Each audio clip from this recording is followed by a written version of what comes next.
हाँ चलो,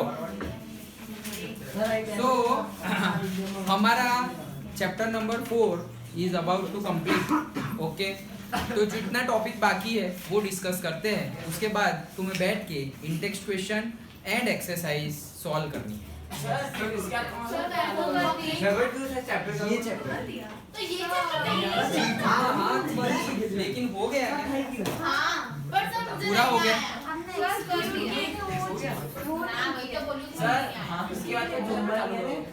इसके बाद में भी हम एसएसटी स्टार्ट कर देते हैं, क्योंकि अभी डिस्कस करते हैं क्या स्टार्ट करेंगे, क्योंकि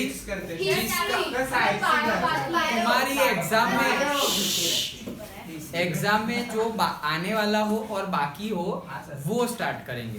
लेकिन अगर सबके स्कूल की बात करें तो सबके स्कूल में साइंस मैथ सबका अलग अलग हो रहा है, और अगर वो सारा ही साइंस मैथ्स करने जाए तो हमारा एसएसटी बाकी रह जाता है। तो एक चैप्टर 2 चैप्टर अगर तुम्हें सेल्फ स्टडी करने भी पड़े तो वो कर लो, बट उसका मीनिंग ये नहीं है जूमी की फिर एक चैप्टर नहीं आया तो उसमें उसकी वजह से ही कम मार्क्स आए। तुम्हारे इलेक्ट्रिसिटी एक चैप्टर हमारा नहीं हुआ था, बट साइंस में कम कहाँ है वो दक्ष? सर वो आने वाला था पर अभी थोड़ा लेट हो गया। तो 1 और 2 चैप्टर खुद करने पड़े तो कर लो, और अगर वो भी नहीं करने हैं तो मैं साइंस और मैथ्स का पूरा सिलेबस कंप्लीट ही कर देता हूँ, बट फिर एसएसटी खुद करना पड़ेगा। ओके सर एसएसटी आसान है। चलो यहाँ मैं क्वेश्चन पूछूं तब तुम आंसर दो।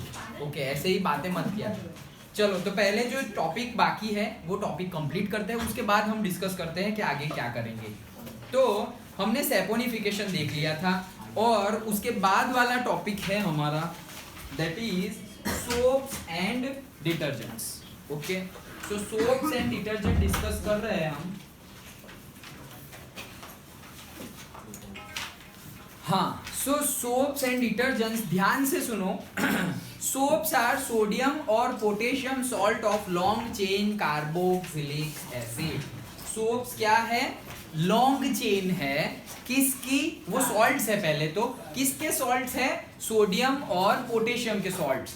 सोडियम और पोटेशियम के सॉल्ट्स मतलब जैसे हमने अभी लास्ट रिएक्शंस में देखा था, सोडियम इथॉक्साइड बन रहा था एंड ऑल। तो सोडियम की जगह सोडियम इथॉक्साइड क्यों? क्योंकि तुमने Na के साथ रिएक्शन करवाई, NaOH के साथ रिएक्शन करवाई, तो Na की जगह तुमने KOH के साथ रिएक्शन करवाई होती, तो ये सोडियम सॉल्ट की वजह पोटेशियम का सॉल्ट मिलता है।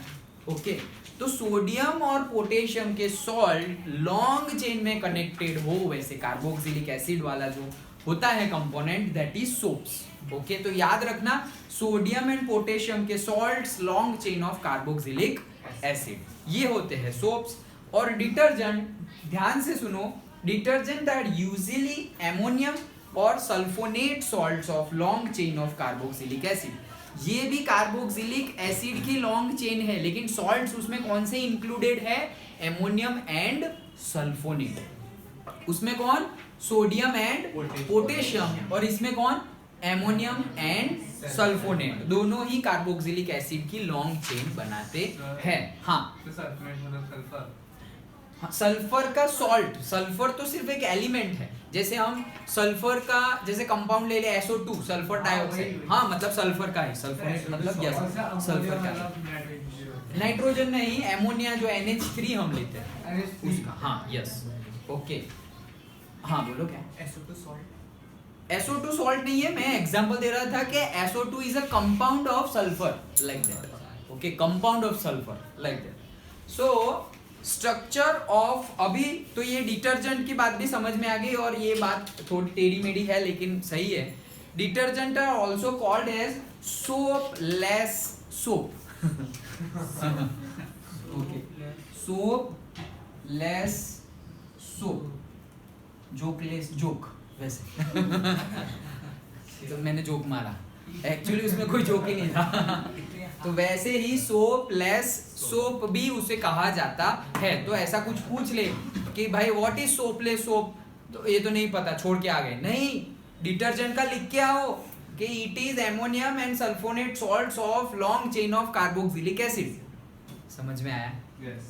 ओके, दोनों क्लियर? कौन कौन सा?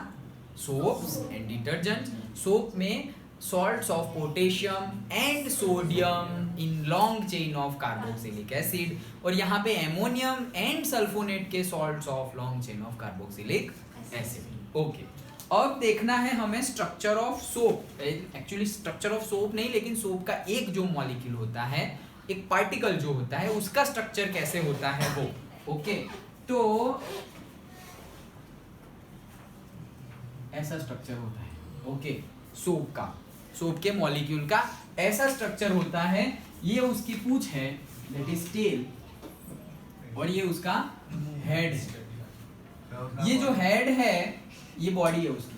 ओके, और ये जो हेड है वो होता है हाइड्रोफिलिक पार्ट,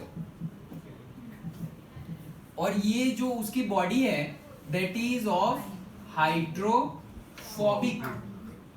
फोबिया से याद रखना. फोबिया मतलब बोलते हैं ना, इसे फोटोफोबिया है, डर होता है. Yes, correct. तो पर्टिकुलर किसी को हाइट का डर होता है, किसी को फायर से डर लगता है.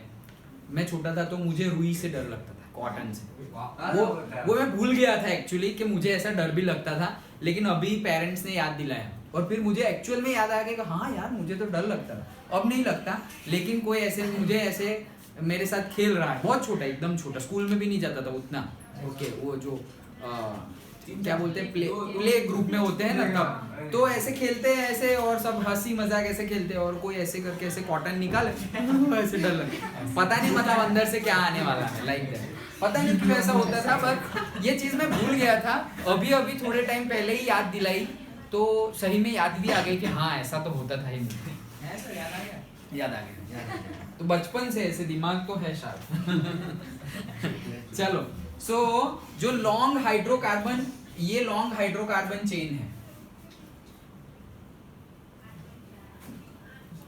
लॉन्ग हाइड्रोकार्बन चेन है, वो है हाइड्रोफोबिक. तो फोबिया से फोबिक मतलब ये जो हाइड्रोकार्बन चेन है, लॉन्ग हाइड्रोकार्बन चेन, वो हाइड्रोफोबिक है, मतलब वो पानी से दूर जाएगी. और ये है हाइड्रोफिलिक, मतलब वो पानी के टॉवर्ड्स अट्रैक्ट होगा.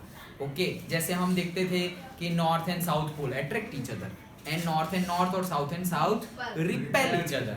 सो वैसे ही ये पानी के साथ रिपेल हो जाएगा, और ये पार्ट पानी के साथ अट्रैक्ट हो जाएगा. Yes, okay. So the ionic portion, यही है ionic portion. Okay, the ionic portion of the soap molecule is hydrophilic, वही चीज लिखी हुई है. So soluble in water and insoluble in oil. ये जो है अट्रैक्टेड है, हाइड्रोफिलिक है, तो ये सॉल्युबल होता है वाटर में. वाटर सॉल्युबल होता है. सर वो झाग क्या होता है? पूरा अभी वही उसी पे आ रहे हैं कि पूरा झाग बनेगा, हम पूरा ऐसे डर्ट को निकाल देंगे. तो अभी रिएक्शन अभी हम देख ही रहे हैं. ओके, सो ये क्या है, ये जो हेड पोर्शन है दैट इज हाइड्रोफिलिक, मतलब वो टुवर्ड्स द वाटर अट्रैक्टेड रहता है, तो वही सॉल्युबल है वाटर में. और ऑयल में हो तो that is insoluble. Okay, oil में वो इनसॉल्युबल रहता है, और उसका रिवर्स ये हाइड्रोकार्बन चेन. ओके, कि वो वाटर में इनसॉल्युबल रहेगा. ओके, चलो. सो अभी हमें देखनी है क्लींजिंग ऑफ सोप. ओके, मतलब cleansing action of soap. Soap से कैसे क्लींजिंग, तुम्हारे वो टेबल येलो कलर के टेबल में पूछा गया है. तो जनरली हाँ वही. ओके, माइसेल्स और से मिसेल, अलग अलग टाइप के प्रोनाउंसिएशन करते हैं, और कोई कोई तो क भी करते, क मतलब मिकेल. ओके, मिकल्स ऐसे. नया लाई. Okay, whatever. तो उससे कैसे क्लींजिंग होती है, ये भी इम्पोर्टेंट क्वेश्चन है. जो गुजराती मीडियम के स्टूडेंट्स हैं उनको तो, गुजरात बोर्ड नहीं, गुजराती मीडियम, उनको तो ये जो येलो कलर में दिया हुआ होता है इम्पोर्टेंट्स टू नो या मे यू नोइंग, वो सब चीज़ें सिर्फ इंफॉर्मेशन के लिए ही है, उसमें से क्वेश्चन नहीं आते. But CBSE and GSEB English medium को आते हैं, तो ये तुम्हें रीड करना है. ओके, तो ये छोड़ना मत कि ये इम्पोर्टेंट नहीं है. हाँ, कई चैप्टर्स में again it is not important. बहुत कुछ दिया हुआ है, कोई साइंटिस्ट की इंफॉर्मेशन दे दी है उसकी, वो सब चीजें पढ़ने की जरूरत नहीं है, उसमें से क्वेश्चन नहीं आएगा. लेकिन ऐसा कोई इंपॉर्टेंट टॉपिक हो that will be asked, that may be asked. Okay scientist को नापेंगे नहीं, साइंटिस्ट का हाँ फिर कोई एक्चुअली एक्सपेरिमेंट किया हो वो एक्सपेरिमेंट आएगा, बट उसकी इंफॉर्मेशन के उसने ये किया वो सारी चीजें नहीं आएगी। ओके सो ध्यान से सुनना, soap molecules have different properties of their and. हाँ हमें पता है ये हाइड्रोफोबिक है और ये हाइड्रोफिलिक है, तो that is the different properties. Hydrophilic part will be soluble in water, वो भी हमने देखा है, जो आयनिक पार्ट है वो हाइड्रोफिलिक है, that will be soluble in water. And hydrophobic part will be soluble in fats and oils. मैंने बोला ना इसका रिवर्स, तो ये हाइड्रोफोबिक है मतलब वाटर में इनसॉल्युबल रहेगा, लेकिन सॉल्युबल किस में रहेगा? फैट्स एंड ऑयल्स में। फैट्स एंड ऑयल में ये सॉल्युबल रहेगा और ये पोर्शन वाटर में सॉल्युबल रहेगा। एक्चुअली ये पूरा ही सोप मॉलिक्यूल है, पूरा ही हाफ में ऐसा, मतलब हाफ मतलब वो वाला केवल वाटर में सॉल्युबल रहेगा। हाँ सिर्फ उतना ही, ऑयल में नहीं होगा, वो ऑयल में सॉल्युबल नहीं होगा, ये ऑयल में सॉल्युबल है, वाटर में नहीं होगा। तो इससे ये डबल प्रॉपर्टीज एक्चुअली काम आती है। क्या काम आती है? तुम्हारा डर्ट कोई भी टाइप का हो, तुमने दाल गिराई हो या ऑयल गिराया हुआ हो, ओके सब कुछ निकल जाएगा। जहां पे ये वर्क नहीं करेगा वहां पे ये वर्क करेगा, और जहां पे ये वर्क नहीं करेगा वहां पे ये वर्क करेगा। ओके हाँ हाँ, तो ये जो अपना ये है बोलते हैं अपना हाइड्रोफोबिक, तो उसके पास अपने आप जाएगा कौन? ऑयल या कोई भी डर्ट है उसके पास, हाँ अट्रैक्ट करेगा। जैसे कि ये हाइड्रोफिलिक है तो ये टुवर्ड्स द वाटर अट्रैक्टेड रहता है, वैसे ये टुवर्ड्स द ऑयल अट्रैक्टेड रहता है। ओके ये उसकी कैरेक्टरिस्टिक्स है, उसकी प्रॉपर्टी ही वैसी है। Okay so soap molecules have different properties of their and, ये हमने देखा ऑलरेडी। अब होगा क्या, देखो बुक में जो फिगर बनाई हुई है मिसेल, और जो भी तुम माई सेल जो भी प्रोनाउंसिएशन करो, निकेल और मिसेल। ओके मैं जब पढ़ता था तो मैं मिसेल बोलता था, मिसेल, और फिर जो भी यूज करना हो कर सकते हैं। तो सपोज ये है मेरा डर्ट पार्टिकल, मतलब जो दाग है, दाग ओके वो ये है। अब इससे पूरा सोप मॉलिक्यूल सारे ज्वाइन होते हैं, ये एक ज्वाइन हो गया, ये दूसरा ज्वाइन हो गया, वैसे ही सारे ही सोप मॉलिक्यूल इससे ज्वाइन हो जाते हैं। बीच में क्या डर्ट, वो दाग जिसको हमें निकालना है। ये दाग कहाँ पे है? सपोज ये हमारा क्लोथ है और इसके ऊपर ये ऐसे दाग हो गया, उसको निकालना है। तो हमने क्या किया, थोड़ा साबुन घिस दिया और उसके बाद उसको पानी भी होना ही चाहिए, सिर्फ साबुन घिसेंगे तो होगा नहीं, तो पानी भी डाल दिया। अब होगा क्या कि ये जो सोप मॉलिक्यूल्स हैं वो इसको पकड़ लेंगे। कौन पकड़ेगा? हाइड्रोफोबिक है, फिलिक एंड, हाइड्रोफिलिक एंड नहीं, फोबिक एंड। ये हाइड्रोफोबिक एंड पकड़ लेगा डर्ट को। ओके अब इसने पकड़ लिया है और ये तो वाटर में सॉल्युबल है, इसने पकड़ लिया है, ये वाटर में सॉल्युबल है, ये वाटर में सॉल्युबल हो जाएगा, ये वाटर में सॉल्युबल नहीं होगा। तो मतलब पानी डाला हुआ है, बट ऐसा नहीं कि पूरे का पूरा डर्ट पानी में ही चला गया है, ऐसा भी नहीं होता। देखो तुम वॉशिंग मशीन में कपड़े धो या फिर घर पे भी कहीं पे कोई धो रहा हो, मम्मी या फिर तुम खुद कुछ भी, तो देखना जो पर्टिकुलर डर्ट होता है वो ऐसा नहीं कि निकला तो पर्टिकुलर पार्ट एक जगह पे ज्यादा, जैसे कि एक बकेट भरा हुआ है पूरा, वो डर्ट वाला पानी ही है, उसमें देखना तुम कोई एक जगह पे ज्यादा डर्ट दिखाई देगा और बाकी सब जगह इतना गंदा पानी नहीं होगा। एक जगह पे बहुत गंदा पानी और दूसरी जगह पे थोड़ा ही गंदा पानी होगा। क्यों? क्योंकि जो ये जहाँ पे सॉल्युबल नहीं होगा वहाँ पे ये सॉल्युबल हो रहा है, और जहाँ ये सॉल्युबल नहीं होगा वहाँ पे ये सॉल्युबल हो रहा है। वो सॉल्युबल होके कर क्या रहे हैं? उनका मेन मोटो है इसको पकड़ना। एक डर्ट पार्टिकल को पकड़ लिया, अब इसको मारा जाएगा, इसको वॉशिंग मशीन में रोटेट किया जाएगा। देखो ऐसे नहीं, हाथ से अगर मैन्युअली करे तो ऐसे क्या पाया मारना ओके और वॉशिंग मशीन में भी घूमता ही रहता है, सीधा घूमता है फिर उल्टा घूमता है, उसमें बहुत पानी वेस्ट होता है वॉशिंग मशीन में। मेरे घर पे भी है, बट जो बताना है वो तो बताएंगे ही। हाँ तो इट्स नॉट एक्चुअली गुड, लेकिन अभी हाथ ना चलाने हो तो करना पड़ेगा और क्या। नहीं तो अगर हाथ से करेंगे, मैन्युअली करेंगे तो बहुत सारे प्रॉफिट है। पहला ही प्रॉफिट एक्सरसाइज होती रहेगी। वो बच्चे को मारने में काम आता हाँ हाँ हाँ सही बात है, मैंने खाया है। ऐसे तो हाँ। क्रिकेट में भी काम आएगा। है। क्रिकेट में ऐसे कौन ऐसे ऐसे ऐसे नहीं करना है। क्रिकेट वाली बैट से ही दो।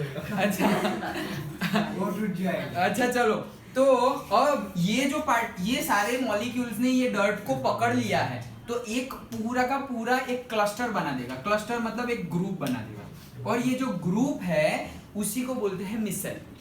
ओके तो डर्ट को बोलते हैं। नहीं, डर्ट को नहीं, डर्ट के साथ जब ये जुड़ जाए तब मिसल बोलते हैं। ओके, तो ये हमारा बन गया है मिसल। अब ये फॉर्मेशन ऑफ मिसल हो गया है। अब क्या होगा कि इसको बहुत ज्यादा पीटा जाएगा, रोटेट किया जाएगा, तो ये डर्ट को ऐसे वो जगह से, क्लोथ से, यहाँ से ऐसे करके ऐसे चिपका हुआ था, तो ऐसे इतना मारा पीटा तो यहाँ से ये ऐसे निकल गया। ओके, जब वो निकलता है एक्चुअली, जब ये पार्टिकल निकलता है, ये डर्ट पार्टिकल जो क्लोथ में चिपका हुआ था वो निकलता है, थोड़ा बहुत वियर एंड टीयर क्लोथ को करके निकलता है। इसीलिए हम बोलते हैं कि बार बार भी कपड़े ऐसे फोकट के नहीं धोने चाहिए, मतलब गंदे नहीं है फिर भी बस धो रहे हैं। ओके, तो उससे ही कलर फेड हो जाता है, उससे ही फिर ऐसे अगर इतनी अच्छी क्वालिटी नहीं है तो धागे निकलने लगते हैं। जहाँ स्टिचेस होगी, स्टिचेस भी थोड़े लूजन हो जाएंगे और थोड़े वॉश के बाद तो निकलना ही स्टार्ट हो जाएंगे। जैसे इलास्टिक में वो हो जाती है। हाँ, इलास्टिक कैसे लूज हो जाती है। ओके, तो वैसे ही बार बार नहीं ऐसे उसको वॉश करना, बार बार नहीं वॉश करना, गंदे होंगे तो वॉश करेंगे, बट प्रॉपर यूज होना चाहिए उसका। ओके, फिर ऐसा नहीं कि बस एक मतलब आधे घंटे के लिए तुमने कुछ पहना हुआ था और फिर नेक्स्ट डे उसको धोने के लिए डाल दिया। सपोज अभी जैसे मैं ऐसे ही ड्रेसिंग में अभी यहाँ पढ़ा रहा हूँ, अभी कहीं बाहर जाने का आया तो मैंने एक जीन्स पैंट पहन लिया, दूसरी टी शर्ट पहन ली, और वो बाहर जाके 1 घंटे में, आधे घंटे में आ गए, तो उसका मीनिंग ये नहीं है कल फिर उसको डाल दो, फिर पहनो उसको कहीं नेक्स्ट टाइम। अगर टी शर्ट बहुत ज़्यादा स्वेटिंग और ऐसा कुछ हुआ है तो चलो टी शर्ट डाल दिया, जीन्स में तो इतना कुछ होगा नहीं। सो बहुत कुछ या ये सब हम पढ़ तो रहे लेकिन अप्लाई भी करना पड़ता है। तो उससे तुम्हारी वॉशिंग मशीन है तो इलेक्ट्रिसिटी बचेगी, पानी बचेगा, तुम्हारी क्लोथ की क्वालिटी बच जाएगी, दूसरी बार वापस वो क्लोथ पहनने का मौका मिलेगा। कितने सारे प्रॉफिट है, बेनिफिट है, वो सब हमें ध्यान रखना पड़ेगा। पढ़ तो रहे ही है, मार्क्स भी ले आओगे, लेकिन फिर सिर्फ मार्क्स लाए तो भी फिर बोलेंगे, पहले तो मार्क्स ना लाओ तो प्रॉब्लम, अब मार्क्स लाओगे ना तो भी फिर क्या बोलेंगे, हाँ सिर्फ पढ़े लिखे हो, ऐसे एक्चुअली दिमाग तो चलता नहीं है कुछ।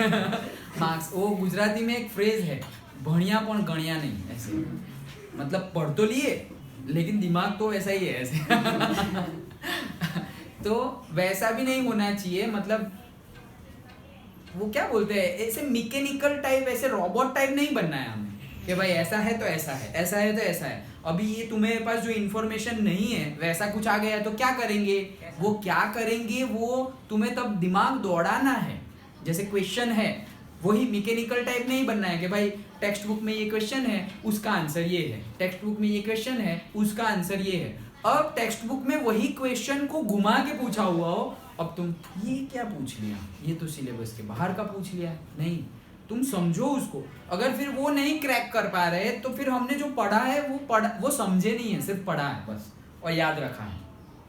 समझ के कि भाई वर्डिंग्स चेंज कर दे। ओके, डिस्क्राइब मिसल फॉर्मेशन, बस इतना ही पूछे। अब तुम्हें पता ही ना चले कि ये टॉपिक आता कहाँ है तो वो तो नहीं चलेगा ना भाई। फिर तुम उसके अंदर सैपोनिफिकेशन लिख के आओ तो गलत, सैपोनिफिकेशन डिफरेंट थिंग। यहाँ पे हिलने वाले को केमिस्ट्री से क्वेश्चन पूछा है। हाँ, किसी को हिलने वाले को केमिस्ट्री से क्वेश्चन। हाँ वैसा भी होता है। कई टॉपिक थोड़े मिक्स टाइप होते हैं, फिजिक्स को तो मिक्स नहीं करते, बायो और केमिस्ट्री का कोई ऐसे कंबाइंड टाइप, ऐसे तुम्हें दिखने में लगे हाँ केमिस्ट्री का क्वेश्चन है, फिर थोड़ा बहुत अंदर वर्डिंग्स तो होंगे। जैसे फोटोसिंथेसिस का कुछ बता दिया तो फोटोसिंथेसिस तो बायो में भी हम कितना पढ़ते हैं प्लांट के रिलेटेड, और केमिस्ट्री में भी आता है, तो हम फिर तुम कंफ्यूज हो गए तो बायो के क्वेश्चन में केमिस्ट्री का आंसर लिख के आ गए तो पूरा गलत। लेकिन आंसर तो सेम ही होगा। नहीं, वो पर्टिकुलर टॉपिक में पूछना कुछ और चाह रहे हैं। मतलब फोटोसिंथेसिस, हमें केमिकल रिएक्शन हमने देख ली गई भाई, ग्लूकोज फॉर्मेशन क्या हो रहा है, C6 है, पूरा केमिकल रिएक्शन लिख लिए, बैलेंस किया, ये हो रहा है वो हो रहा है, भाई उसने कुछ दूसरा ही पूछा था और तुम लिख के आ गए केमिस्ट्री। तो समझे नहीं तुम अगर क्वेश्चन को तो गलती होने के चांसेस तो है ही। तो समझना है, सिर्फ और सिर्फ ऐसे रट्टा नहीं मारना है। ओके चलो, तो ये जो फॉर्मेशन हुआ था, the formation of the cluster of molecule is called the micelle. Okay so जो क्लींजिंग एक्शन सोप का होता है वो बुक में जो फिगर दी हुई है, ये तो मैंने बना दिया, बुक वाली फिगर तुम लोग देख लो। लाओ एक मिनट। हाँ, तो ये जो फिगर दी हुई है देखो, ये पहले डर्ट था, फिर डर्ट पे ये सारे सोप मॉलिक्यूल आ गए। तो सोप मॉलिक्यूल का जो हाइड्रोफिलिक पार्ट है, जो मुंह है उसका हेड, वो ऊपर की साइड है और ये नीचे की साइड है। तो यही चीज इसमें एक्सप्लेन की गई है। नीचे की साइड मतलब हाइड्रोफोबिक साइड जो है वो ज्वाइन हो गई। अब वो उसको निकालने की ट्राई कर रहा है। निकालने की ट्राई कैसे करेगा? सिर्फ तुमने ऐसे उसकी जहाँ पे डर्ट है, लो पकड़ो, जहाँ पे डर्ट है उसके ऊपर सोप रख दिया, तो क्या वो निकालने की ट्राई करेगा? नहीं, उसको घिसना पड़ेगा। जैसे ही हम घिसते हैं तो सोप मॉलिक्यूल्स ट्राई करते हैं कि भाई तू निकल वहां से, ये तेरी जगह नहीं है। तो वो डर्ट को निकालने की ट्राई करेंगे, फिर हम वापस उसको मारेंगे, तो फिर उसको थोड़ा हिलाएंगे। हाँ वहाँ बैठे, तो हम उसको थोड़ा हिलाएंगे। ओके, तो इतना कुछ करेंगे तब जाके वो डर्ट पार्टिकल थोड़ा वहां से निकलेगा। ओके सो वो फॉर्मेशन हो गया। तो देखो वो अगर वो वहां से निकल गया, उसके बाद मिसेल को तो इजीली हम धो देंगे। मतलब जो वॉशिंग वाला जो पानी है, जो मतलब जो डर्ट है अभी, उसका तो कुछ करने नहीं है, तो वो तो गटर में ही जाने वाला है। वो निकाल दिया और फिर हमने अच्छे से सुखा दिए। ओके, तो पहले सनराइज हो रहा है। अच्छा देखो, to wash away the loosen dirt particle in the form of micelle from the surface of the cloth, it is either scrubbed mechanically, okay, or beaten mechanically मतलब manually. Okay, so scrubbed manually or beaten or agitated in washing machine. Okay, so उसको agitate करो, मारो, scrub करो, वैसे करके उसको पूरा निकाल लेना है। ओके, तो लूजन डर्ट मतलब थोड़ा जो निकलने वाला हो। अभी तो क्या सब सारे ही डर्ट निकलते हैं, लेकिन उसके लिए फिर थोड़े डिटर्जेंट और वो सब अलग अलग होते हैं।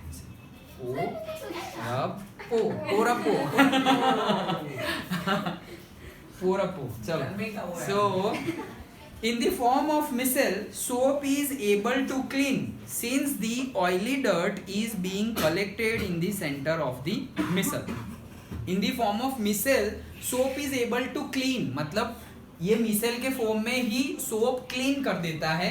कैसे? Since the oily dirt, ये जो ऑयली डर्ट है, is being collected in the center of the micelle. Micelle के सेंटर में ही जो ऑयली डर्ट होगा वो यहाँ चला जाएगा। मतलब तुम समझो कि जो डर्ट है उसमें जो ऑयली पार्टिकल्स है, डर्ट में जो ऑयली पार्टिकल्स है, वो ऑयली पार्टिकल्स ये जो हमारा हाइड्रोकार्बन चेन है उसमें सॉल्युबल हो जाएगा। ये ऐसा समझो, ये डर्ट है पूरा, ये डर्ट में ऑयली पार्टिकल भी है और जो वाटर के गंदा पानी लग गया था और धूल मिट्टी लग गई थी उसमें पानी गया तो वो सिर्फ गंदा हो गया है, वो तो इजीली निकल जाएगा।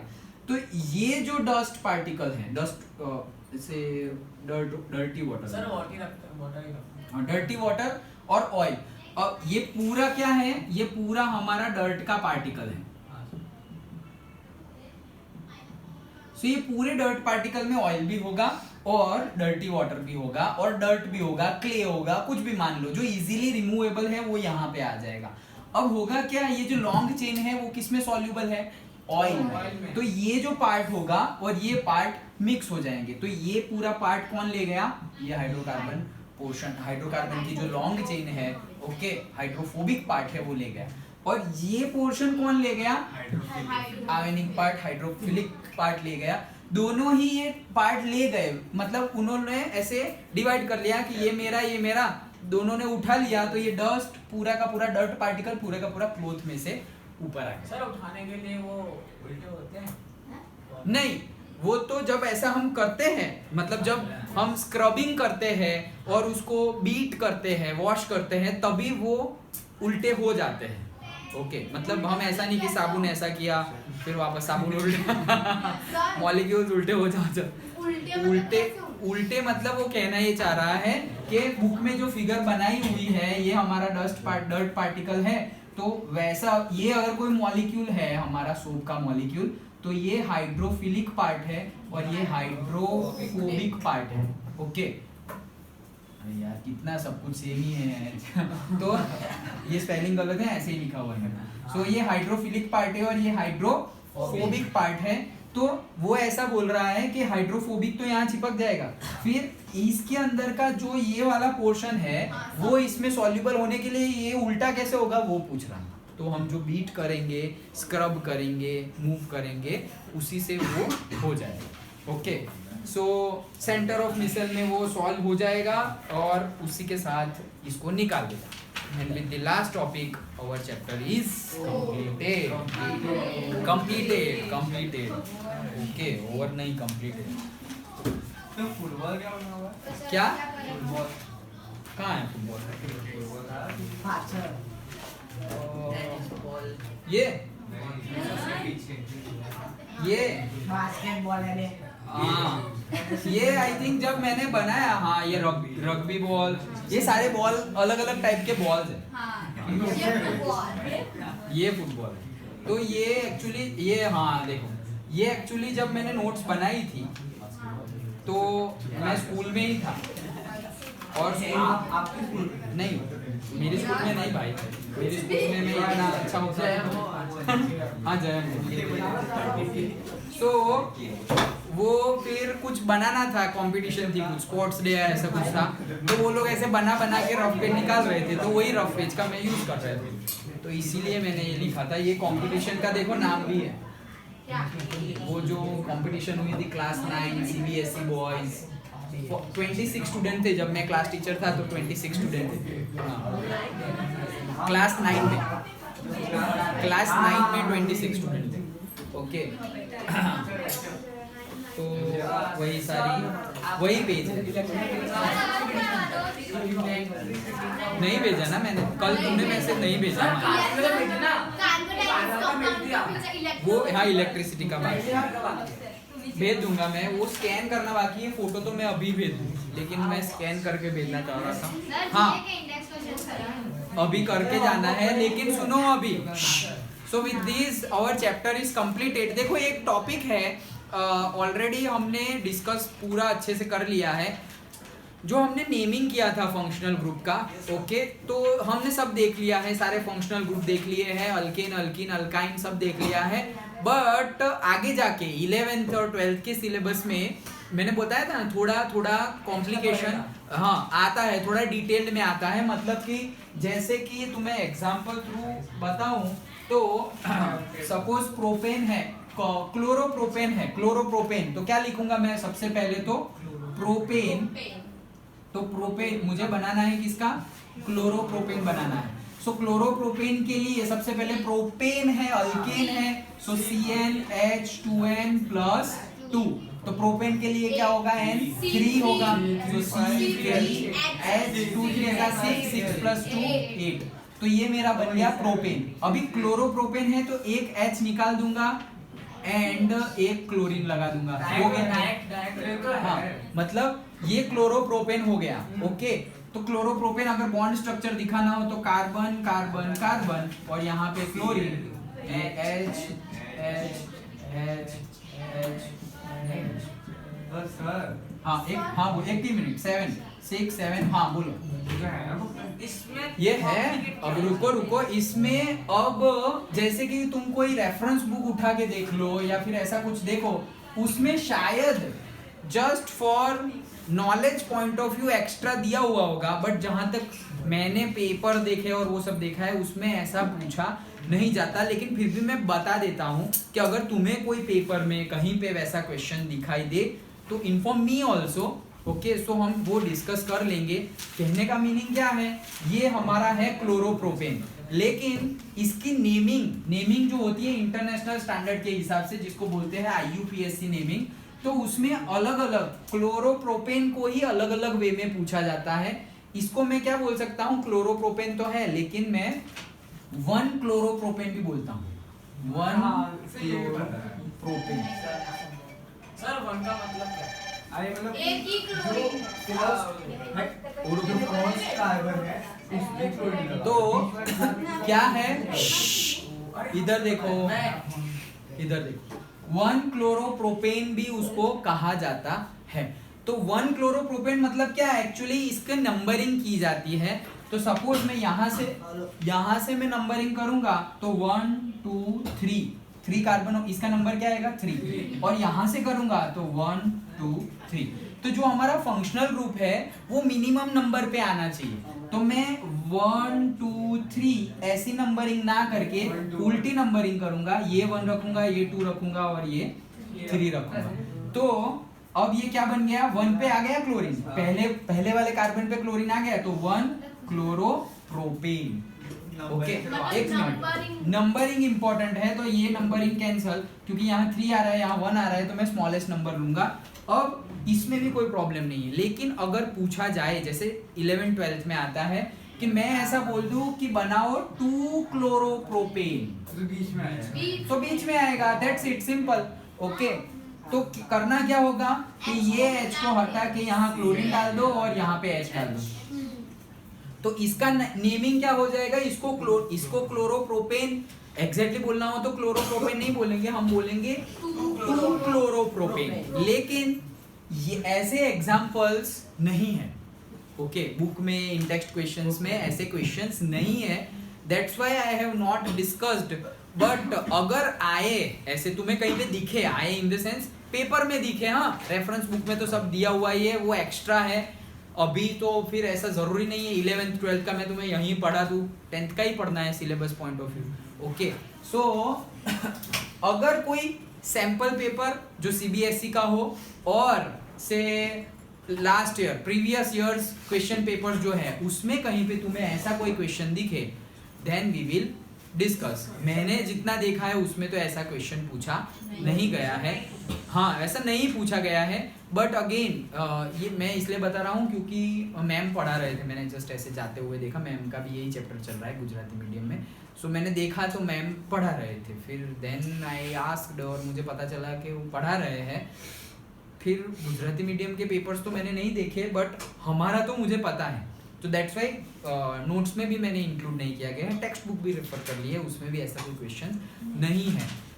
अगर तुम्हें सीबीएसई के या जीएसईबी इंग्लिश मीडियम में भी ऐसा कोई क्वेश्चन दिखाई दे तो हम डिस्कस कर लेंगे, यहाँ पे कोई ऐसे अलग से तीर नहीं मारना है, जो हमें पता है वही है, नंबरिंग करना है। ये 1 क्लोरोप्रोपेन की जगह 2 क्लोरोप्रोपेन, हाँ वही, कि कई कई जगह पे वो कराएंगे, क्यों, क्योंकि पर्टिकुलरली ये नेमिंग का टॉपिक है, जिसको बोलेंगे IUPAC नेमिंग, ये नेमिंग का टॉपिक है, लेकिन ये तुम्हारे सिलेबस में है नहीं, वो 11th-12th में आता है। सर ओके, हाँ बोलो। इसमें क्या बोलते हैं, अल्डिहाइड और कीटोन में डिफरेंस होता है ना? अल्डिहाइड में CHO ग्रुप लगना है, नहीं, अल्डिहाइड और कीटोन, हाँ, कीटोन में CO ग्रुप। मतलब अरे नहीं, तो मैं ये पूछ रहा था कि जो अल्डिहाइड होता है उसमें ऑक्सीजन लास्ट में होता है साहब, और कीटोन अगर लास्ट, कीटोन ऑलवेज बीच में ही होता है, ऑलवेज, यस।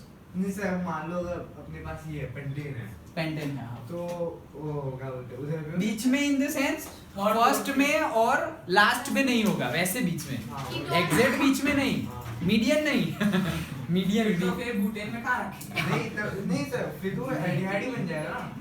इसीलिए तो बोल रहा हूँ, फर्स्ट में और लास्ट में नहीं रखना है, बाकी जहाँ रखना होगा, अगर साइड में रखेंगे तो हाँ, वो अल्डिहाइड बन जाएगा। वो हमने डिस्कस किया था ना कि अगर लास्ट में रख दिए तो वो अल्डिहाइड बन जाएगा, क्योंकि H तो ऑलरेडी होगा ही, तो वो CHO बन जाएगा, CO रहेगा ही। आ गया समझ में?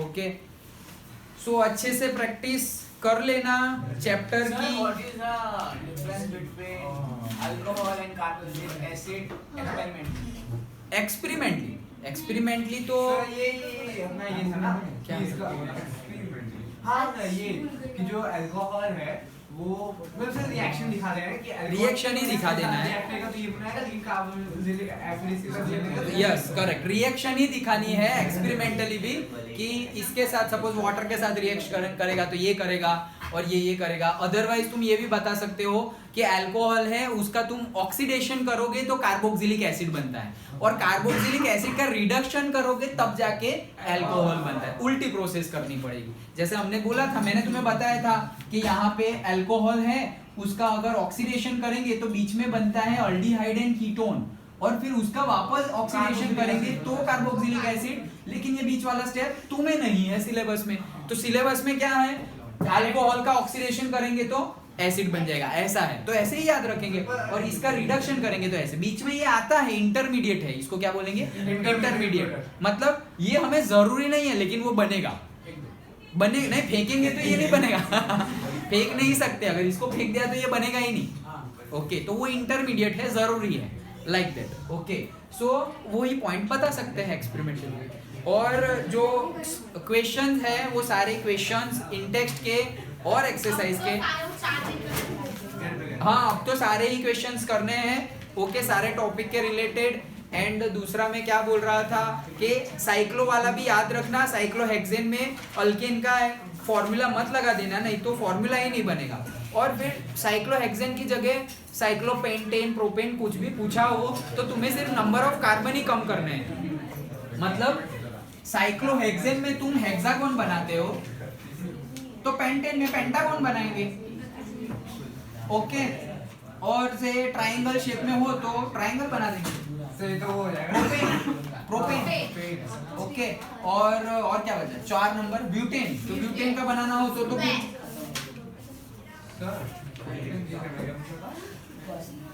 हाँ, ये अपना जो प्रोपेन होगा, प्रोपेन नहीं, प्रोपेन का प्रोपीन। प्रोपीन। ओके, हाँ, प्रोपीन वो बन सकता है। प्रोपीन तो बन ही सकता है, बन सकता है, हाँ बन सकता है। मीथीन नहीं बन सकता, मीथीन एंड मिथाइन नहीं बन सकता सर वो क्योंकि वो डबल बॉन्ड और ट्रिपल बॉन्ड बनाएगा किससे, इसलिए। तो कंप्लीट कर लेना, तो फिर कल से हम नया चैप्टर स्टार्ट करेंगे। हाँ, सर क्या एसएसटी, रुको ये बंद कर दो, इलेक्ट्रोमैग्नेटिक हाइड्रोजन क्या रुको बंद कर दो ये।